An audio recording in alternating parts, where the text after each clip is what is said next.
I do want to pitch this. I have one question for you before we get to your operation overreaction. Larger or smaller? th- Which would it be if the Mariners were to trade Cal? Would you get a larger package or a smaller package than the Nationals got for Juan Soto? So this is an excerpt from one of our latest podcasts, but I wanted to delve into this idea a little bit more because at least with where the team is going right now, it does seem like they might end up being sellers at the deadline, which is not fun to think about. I want to make one thing very, very clear. I do not think the Mariners should trade Cal Raleigh. I don't. Cal Raleigh, he needs to be a Mariner forever.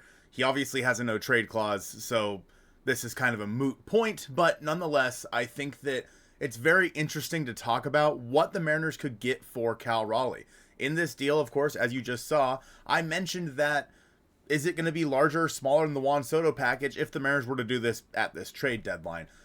One thing that I'm sold on even more is that it would be larger because not only was it for Juan Soto in that deal, it was also for Josh Bell. And Josh Bell was having a great year before he was traded with the Washington Nationals in 2022. He had a 3.3 WAR. He was hitting 301, 384, 493 with a 152 OPS plus. He had hit 14 home runs in his 103 games with the Nationals. That was on top of also trading Juan Soto. Now, obviously, Soto is the big piece in that deal, but when you're getting Luke Voit, CJ Abrams, Robert Hassel, James Woods, Mackenzie Gore, and Jarlin Susana, I mean, how many of those guys are on the Nationals, literally the foundation of that team right now? CJ Abrams, Robert Hassel, James Wood, and Mackenzie Gore. Those four are the foundation of this team right now. And I think that the fact that the Padres gave up that much for those two players, what would you be able to get for Cal Raleigh? We talk about that in this video. I think that over the next however many minutes this video is going to be, I want to see your guys' reaction to what you guys think. We'll talk a little bit more in just a second, but here's more from that part of our podcast. Smaller. Nope, I disagree. Why? Because it's the position? The position, the amount of time left on the contract, a team-friendly contract. Soto only had 2 years left. Yeah, I guess you have, his entire extension, sure. Like,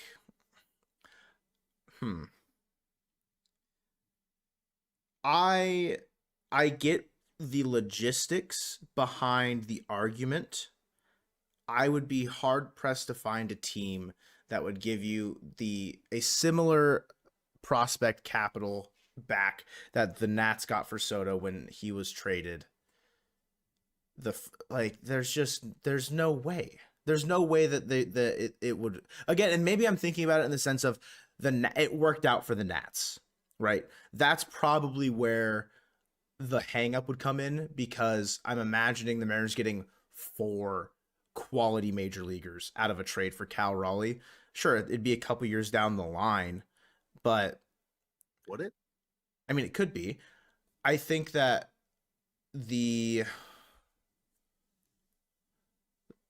Soto's younger, has shown a more prolific profile and winning in that same vein. I think that when you trade Soto at that point, they're understanding that he has not reached his apex. He had not reached his prime. He still had room to grow. If this is not Cal Raleigh's prime that we're directly standing in the middle of as he's leading the league in home runs, I would be very surprised.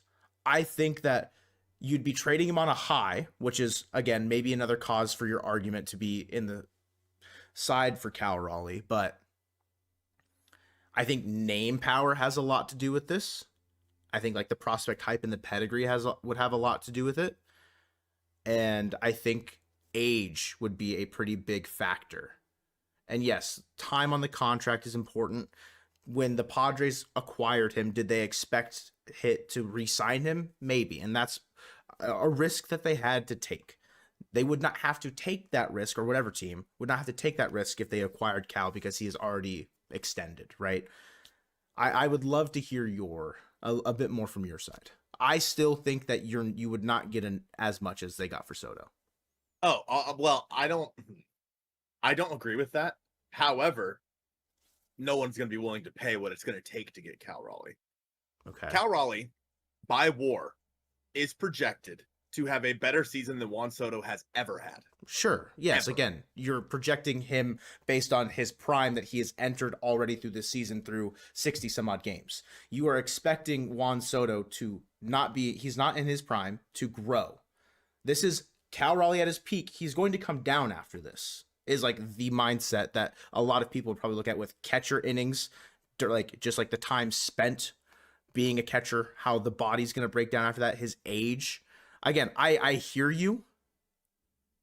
I understand the argument, but I think it is inherently flawed when it comes to baseball and what like player evaluation would look like. Soto was never going to have the same WAR evaluation as a platinum glove defender because he is not a good defender. If you looked at it strictly on a batting, like a WRC plus metric, could Cal's WRC plus by season's end be better than Soto's ever? I mean, not counting 2020, where I think it's over 200. Sure. 17. Yeah. Like, yes, I can understand that argument from a complete player standpoint. But that's, again, part of like the nuance of this discussion. Yeah. I mean, Cal's only like a year and a half older than Juan Soto. When he was traded, Colton, how old was Juan Soto? He was, and he had a shit year that year too. He was, let's see, 23. Yes, you're trading Cal when he's 28 or 29. Soto's 23 and getting traded. Contract. And you might be expecting the Padres to re-sign him as they acquire him. At a premium position. Sure. As a platinum glover. Yeah. Cal is more valuable than Juan Soto has ever been. Another hard part that I have with this conversation is that Joe's saying that maybe the Padres thought they could re-sign him. Cool. I don't think that matters. You know what I mean? I don't think it matters they thought they could re-sign him. You can never assume that you're going to be able to extend or re-sign someone that you're trading for. You can never assume that. So, and then we're playing on what ifs. You know what I mean? And that's the hard part for me in this conversation. Because, okay, well, what if they re-signed him? Sure, we have to look at it differently. They didn't.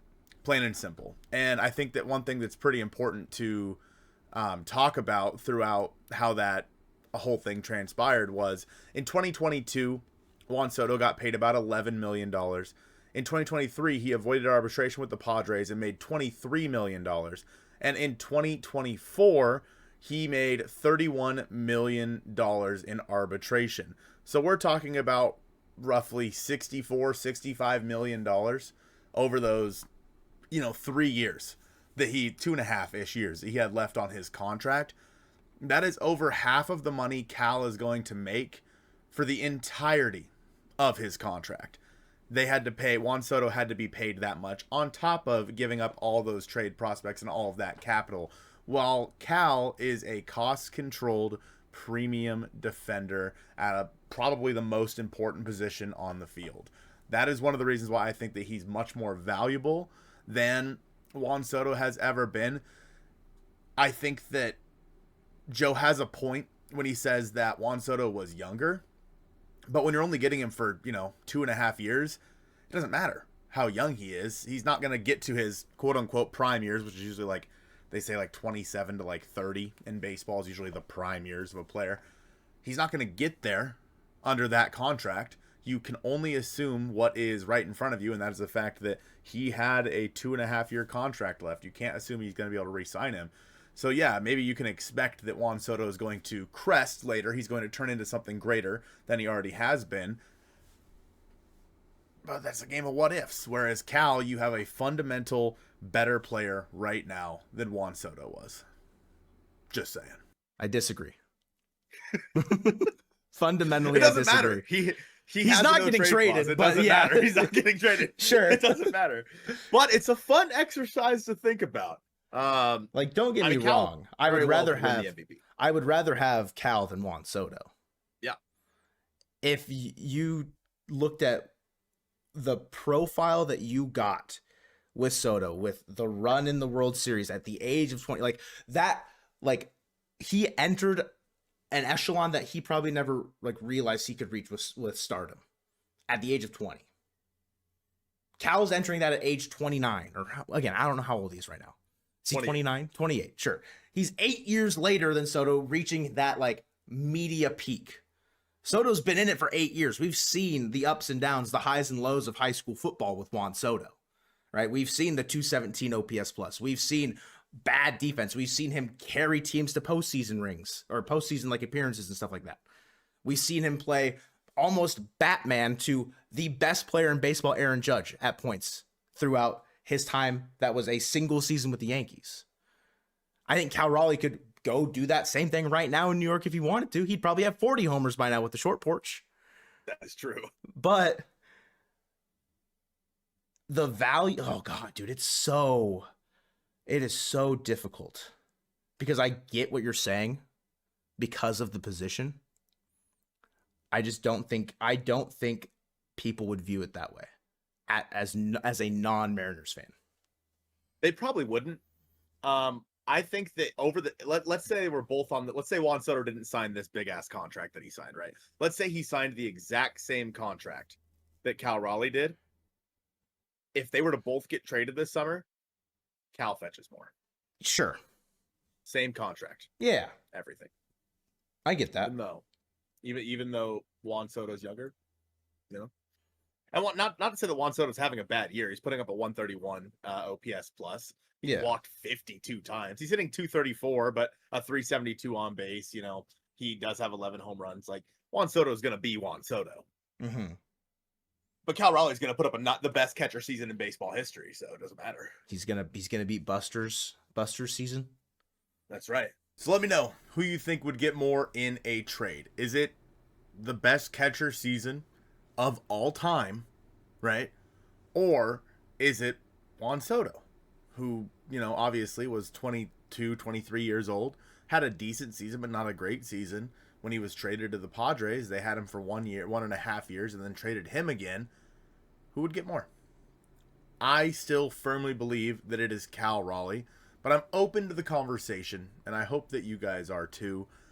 I don't think there is a team in baseball that would be willing to give up what the Nationals got in that deal for Juan Soto.